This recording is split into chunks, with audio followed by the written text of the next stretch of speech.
নমস্কার, আপনারা শুনছেন প্রণাম আমি জগৎ জননী থেকে। মহামানব স্বামী বিবেকানন্দ ছিলেন এক প্রেরণা সৃষ্টিকারক। তার প্রেরণা প্রতিটি মানুষের মধ্যে আত্মশক্তি, সাহস ও আধ্যাত্মিকতার পথে কিভাবে চালিত হতে হয় তা শিখিয়েছিলেন। তার থেকেই ভারতের অনেক মনীষী অনুপ্রাণিত হয়েছিলেন। আজ আপনাদের শোনাব তাদের কয়েকজনের কথা। তারা স্বামীজিকে কি বলেছিলেন। এই প্রসঙ্গে রবীন্দ্রনাথ ঠাকুর বলেছিলেন, যদি তুমি ভারতকে জানতে চাও, বিবেকানন্দকে জানো। তার মধ্যে সব কিছুই ইতিবাচক, নেতিবাচক কিছু নেই। বিবেকানন্দ বলেছিলেন, প্রত্যেক মানুষের মধ্যে ব্রহ্মের শক্তি। বলেছিলেন, দরিদ্রের মধ্য দিয়ে নারায়ণ আমাদের সেবা পেতে চান। একে বলি বাণী। এই বাণী স্বার্থবোধের সীমার বাইরে মানুষের আত্মবোধকে অসীম মুক্তির পথ দেখালে। এ তো কোনো বিশেষ আচারের উপদেশ নয়, ব্যবহারিক সংকীর্ণ অনুশাসন নয়। ছুতমার্গের বিরুদ্ধতা এর মধ্যে আপনিই এসে পড়েছে। তার দ্বারা রাষ্ট্রিক স্বাতন্ত্র্যের সুযোগ হতে পারে বলে নয়, তার দ্বারা মানুষের অপমান দূর হবে বলে। সে অপমানে আমাদের প্রত্যেকের আত্ম অবমাননা।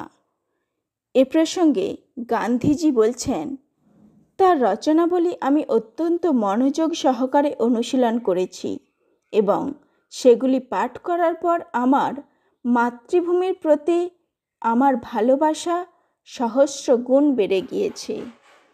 এ প্রসঙ্গে চক্রবর্তী রাজা গোপালাচারী বলছেন, আমাদের আধুনিক ইতিহাসের দিকে ফিরে তাকালে যে কেউ স্পষ্ট দেখতে পাবে স্বামী বিবেকানন্দের কাছে আমরা কতটা ঋণী।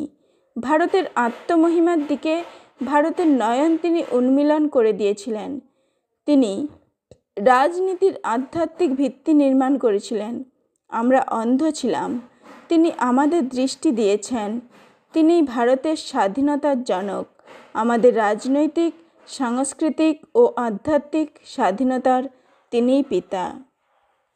এই প্রসঙ্গে সুভাষচন্দ্র বসু সর্বশেষ বলছেন, আজকালকার জনসাধারণের মধ্যে, বিশেষ করিয়া তরুণ সমাজের মধ্যে এক প্রকার লঘুতা ও বিলাসপ্রিয়তা যেন প্রবেশ করিয়াছে।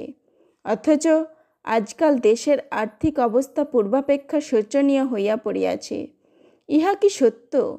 যদি তাহা হয় তবে তার কারণ কি? আমরা যখন ছাত্র ছিলাম তখন ছাত্রমহলে রামকৃষ্ণ বিবেকানন্দ সাহিত্যের খুব প্রচার ছিল। আজকাল নাকি তরুণ সমাজের মধ্যে ওই সাহিত্যের তেমন প্রচার নাই। তার পরিবর্তে নাকি লঘুত্বপূর্ণ এবং সময়ে সময়ে অশ্লীলতাপূর্ণ সাহিত্যের খুব প্রচার হইয়াছে। একথা কি সত্য? যদি সত্য হয় তাহা হইলে ইহা অত্যন্ত দুঃখের বিষয়।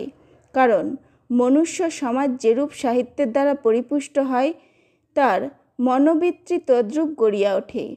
চরিত্র গঠনের জন্য রামকৃষ্ণ বিবেকানন্দ সাহিত্য অপেক্ষা উৎকৃষ্ট সাহিত্য আমি কল্পনা করতে পারি না। নমস্কার, আজ এই পর্যন্তই। ধন্যবাদ।